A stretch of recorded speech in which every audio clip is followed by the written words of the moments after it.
வணக்கம் students. Next நம்ம என்ன பார்க்க போகிறோன்னா யூடிபி ப்ரோட்டோக்கால் தான் பார்க்க போகிறோம். User datagram protocol. இந்த ப்ரோட்டோக்கால் ரொம்ப ஃபாஸ்ட்டாக இருக்கும், ஆனால் கனெக்ஷன் கிடையாது. நம்மளால் கேரண்டி கொடுக்க முடியாது. ஆனால் டேட்டா பேக்கெட்ஸில் சென்ட் ஆகும், ஆனால் நம்ம என்ன பண்ண முடியாது, ஒரு கேரண்டி கொடுக்க முடியாது அது போய் டெஸ்டினேஷன் போய் சேர்ந்துருமான்னு. ஓகேங்களா? எரர் செக் சம் பண்ண முடியாது. ஓகேங்களா? எரர் செக் பண்ணுறதும் கஷ்டமாக இருக்கும். இந்த மாதிரி ஒரு அன்ரிலையபிள் டிரான்ஸ்மிஷன் தான் இந்த யூடிபி ப்ரோட்டோக்கால். ஓகேங்களா? ஸோ இதை பற்றி தான் நம்ம டீட்டெயிலாக படிக்க போகிறோம். இந்த யூடிபி ப்ரோட்டோக்கால் எங்கே இருக்குதுன்னு பார்த்துட்டிங்கன்னா டிரான்ஸ்போர்ட் லேயர் ப்ரோட்டோக்காலில் இருக்கும். அது எங்கே இருக்குன்னா, இந்த ஓஎஸ்ஐ ஆர்கிடெக்சர் படித்தோம் இல்லையா, டிசிபி ஐபி மாடல், அதில் டிரான்ஸ்போர்ட் லேயரில் இந்த ப்ரோட்டோக்காலை நம்ம பயன்படுத்துவோம். இந்த ப்ரோட்டோக்கால் நம்மளுக்கு என்ன கொடுக்கும்னா, ஒரு கனெக்ஷன் லெஸ் டிரான்ஸ்மிஷனை கொடுக்கும். அன்ரிலையபிள் அப்படின்னா அது எரர் டிடெக்ட் பண்ணலாம், எரர் வரும். ஓகேங்களா? ஸோ டேட்டா பேக்கெட்ஸ் அங்கே சென்ட் ஆகும்போது, சோர்ஸ்லேருந்து டெஸ்டினேஷன் சேர்க்கும் போது பிட்டில் ஏதாவது எரர் வரலாம். So unreliable and lightweight method of data transmission. ஓகேங்களா? சரி, இதோடைய கேரக்டரிஸ்டிக்ஸ் பார்க்க போகிறோம் ஒன் பை ஒன்னாக. கனெக்ஷன் லெஸ் ப்ரோட்டோக்கால் அப்படின்னா என்னது, எந்த ஒரு கனெக்ஷனும் தேவையில்லை. So UDP does not establish a connection before sending data. இப்போ ஒரு டேட்டா வந்து டெஸ்டினேஷன் ரிசீவருக்கு சென்ட் பண்ணோம்னா முதல்ல அது கனெக்ஷன்லாம் தேவையில்லை. ஸோ கனெக்ஷன்லெஸ் தான். ஸோ டேட்டா பேக்கெட்ஸ் வந்து அது டேட்டா பேக்கெட்ஸ்க்கு இன்னொரு பேர் இருக்குது, டேட்டாகிராம். இது வந்து இண்டிபெண்ட்டாக சென்ட் ஆகும். ஓகேங்களா? யாரையும் டிபெண்ட் பண்ணி இருக்காது. அதால் தான் நம்ம அதை கனெக்ஷன்லெஸ் ப்ரோட்டோக்கால்னு சொல்கிறோம். Next, unreliable transmission. அதாவது ரிசீவர், இப்போ நம்ம ஒரு டேட்டா நம்ம சென்ட் பண்ணிட்டோம், அது ரிசீவருக்கு போயிருக்கும். ஆனால் ரிசீவர் எனக்கு சொல்லணும் இல்லையா, எனக்கு டேட்டா வந்துடுச்சுன்னு, அதெல்லாம் இதில் சொல்ல முடியாது. So no acknowledgement is received from the receiver. அதே மாதிரி no retransmission if a packet is loss. நான் இப்போ நான் அனுப்புகிற அந்த பேக்கெட் வந்து ரிசீவருக்கு போயிடுச்சு, ஆனால் அங்கே போய் எரர் ஆகிடுச்சு, திரும்ப என்னால் சென்ட் பண்ண முடியாது, ரீசென்ட் பண்ண முடியாது. ஸோ எந்த ஒரு கேரண்டியும் கொடுக்க முடியாது டெலிவரிக்கு. அதாவது அன்ரிலையபிள் டிரான்ஸ்மிஷன் சொல்கிறோம். Fast and efficient. இதில் பெஸ்ட்டாக இருக்கிறது என்னென்னா லோ ஓவர் ஹெட். ஏன்னா ஹெட்டர் சைஸ் ரொம்ப கம்மி, 8 பைட்டு தான் இருக்குது. அதனால் கொஞ்சம் ஈஸியாக வந்து ஸ்பீடாக வந்து டிரான்ஸ்மிட் ஆகிடும். Suitable for time sensitive applications where speed is crucial. No congestion control. So டிசிபியில் வந்து கன்ஜஷன் கண்ட்ரோல்லாம் ஏற்படும், ஆனால் இந்த யூடிபியில் வந்து எந்த ஒரு கன்ஜஷன் கண்ட்ரோலும் இருக்காது. ஓகேங்களா? கண்ட்ரோல் பண்ண முடியாது. So it simply sent the data and let the application handle error. டேட்டாவை சென்ட் பண்ணிவிடும், அவ்வளோதான். ஓகேங்களா? அந்த எந்த ஒரு எரரும் வந்து என்ன பண்ணாது, டிடெக்ட் பண்ணாது, கண்ட்ரோலும் பண்ணாது.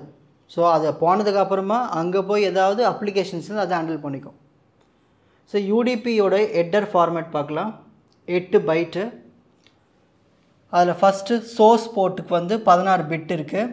இதுதான் அந்த சென்டர்னுடைய அந்த நம்பர். ஓகேங்களா? டெஸ்டினேஷன் போர்ட்லேயும் 16 பிட்டு. இதுதான் ரிசீவர்னுடைய நம்பர், போர்ட் நம்பர்.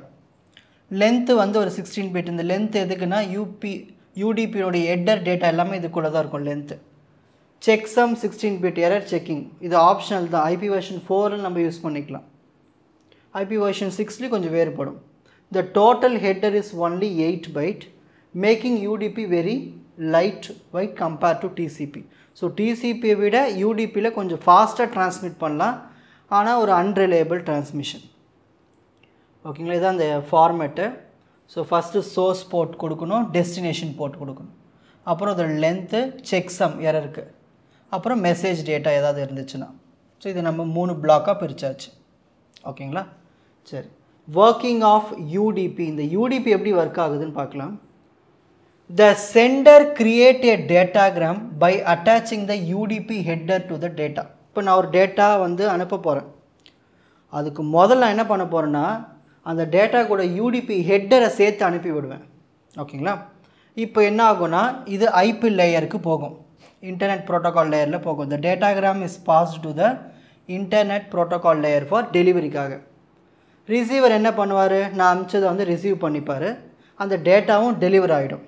ஓகேங்களா? அதோட கரெக்டான போர்ட் நம்பரை பயன்படுத்தி எந்த ஒரு ஃபீட்பேக்கும் நம்மளுக்கு வராது. அப்படி போய் சென்ட் ஆகிடுச்சுன்னா, அவங்களுக்கு வந்துச்சுன்னா ஓகே, எடுத்துக்க போகிறாங்க டேட்டா. ஆனால் அது போய் சேரலைன்னா எனக்கு திரும்ப வராது, மெசேஜ் வராது, அவங்க எடுத்துக்கிட்டாங்க எடுக்கலாம், அந்தமாதிரி எந்த ஒரு அக்னாலஜ்மெண்ட்டும் வராது. No hand shaking or feedback is involved. ஓகேங்களா? ஸோ சர்வர்கிட்டேருந்து ரெக்வஸ்ட் வருது டேட்டாவை அனுப்பு. ஸோ நம்ம ரெஸ்பான்ஸ் கொடுத்தாச்சு, டேட்டாவை அனுப்பியாச்சு. அனுப்புனதுக்கப்புறமா எந்த ஒரு ரெக்வஸ்ட்டும் வரல, எந்த ஒரு ரெஸ்பான்ஸும் நம்மளுக்கு வரல. ஓகேங்களா? அதான் யூடிபி, அதாவது அன்ரிலையபிள் டிரான்ஸ்மிஷன்னு சொல்லுவோம். சரி, இது எங்கெல்லாம் பயன்படுத்தலாம்? Applications of UDP. சரி, ரொம்ப ஃபாஸ்ட்டாக டிரான்ஸ்மிஷன் நடக்கிற இடத்துல தான் நம்ம இதை பயன்படுத்தும். First most important DNS. குயிக்காக நம்ம ரெக்வஸ்ட்டு கொடுத்து ரெஸ்பான்ஸ் வரும். www.4gcell.com அடித்தா வருதுங்க இல்லையா வீடியோஸ். ஸோ அந்த மாதிரி ஒரு வாட்டி ரெக்வஸ்ட் கொடுத்தா ரெஸ்பான்ஸ் மட்டும் வரும். திரும்ப அதனுடைய நம்மளை அடுத்த வாட்டி நம்ம என்ன பண்ண முடியாது, திரும்ப அதை வந்து டிரான்ஸ்மிஷன் சூஸ் பண்ண முடியாது. ஓகேங்களா? ஸோ ஒன் டைம் தான், எந்த ஒரு அக்னாலஜ்மெண்ட்டும் இருக்காது. ஸோ டிஎன்எஸ் டொமைன் நேம் சிஸ்டத்தில் நம்ம பயன்படுத்தலாம். VoIP voice over internet protocol. Delays and retransmission are not acceptable. So இதில் வந்து இப்போ வாய்ஸ் கம்யூனிகேஷன் பண்ணுறோன்னு வச்சுக்கிங்களேன், இங்கே இருக்கிற பேக்கெட்ஸ்லாம் அங்கே போகுதுன்னா, ஸோ இதை நம்ம திரும்ப என்ன பண்ண முடியாது, அதை ரீட்ரான்ஸ்மிட் பண்ண முடியாது. அதெல்லாம் இங்கே வாய்ப்பு இல்லை. ப்ராட்காஸ்ட் அண்ட் மல்டிகாஸ்ட் டிரான்ஸ்மிஷன், அதாவது டேட்டா வந்து மல்டிபிள் டிவைஸஸ்க்கு ஒரே டைமில் நம்ம சென்ட் பண்ணலாம். வீடியோஸ்லாம் சென்ட் பண்ணுறோம்ல, அந்த மாதிரி. அட்வான்டேஜஸ் ஆஃப் யூடிபி, ஈஸியாக இருக்கும் யூஸ் பண்ணுறதுக்கு, இம்ப்ளிமெண்ட் பண்ணுறதுக்கு. இது லோ ஓவர் ஹெட், ஏன்னா ஹெட்டர் சைஸ் வந்து சின்னது. ஈஸியாக ஃபாஸ்ட்டாக நம்ம டேட்டாவை டிரான்ஸ்மிட் பண்ணலாம். ஸோ ஒரு டைம் கிரிட்டிக்கல் அப்ளிகேஷன்ஸ் டக்குன்னு எனக்கு வந்து சென்ட் ஆகணும்னா இதை பயன்படுத்திக்கலாம். டிசிபி விட யூடிபி பெட்டர். ஆனால் இதில் என்ன ஒரு குறைபாடு, ஸ்டார்டிங்னு சொன்ன மாரி தான், எரர் கரெக்ஷன் பண்ண முடியாது. ஓகேங்களா? ரீட்ரான்ஸ்மிஷன் பண்ண முடியாது. செக்யூரிட்டி கம்மி டிசிபியை விட. இதெல்லாமே வந்து ஒரு டிஸ்அட்வான்டேஜஸாக இதில் சொல்லலாம். உங்களுக்கு இந்த கண்டென்ட் ஈஸியாக புரிஞ்சிருக்கும்னு நினைக்கிறேன். வாட்ச் அதர் எபிசோட்ஸ் இன் த appropriate playlist. Four G silver academy strength success directive. வணக்கம்.